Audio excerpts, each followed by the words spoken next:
नया साल में नया देवगी सखिया बगेले 2021 की नया साल में नया देवगी सखिया बगेले 2021 की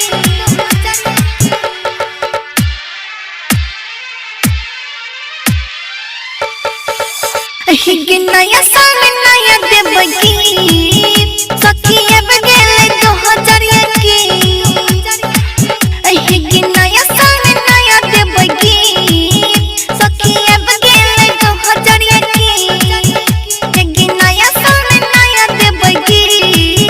सखिया बगेले 2021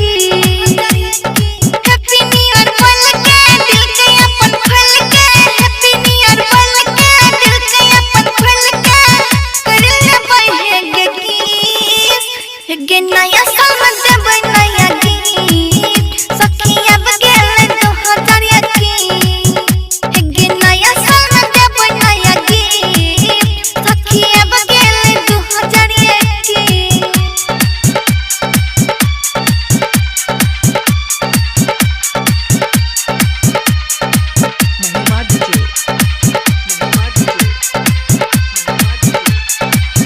मैं करते हूँ मानोगे जिए हमर दीवाना गे मैं करते हूँ मानोगे जिए हमर दीवाना गे 16 साल से रखने छिए ओकरा ले खजाना गे खुशी खुशी लुटाई देबै हम नहीं घरवा के करबै कोनो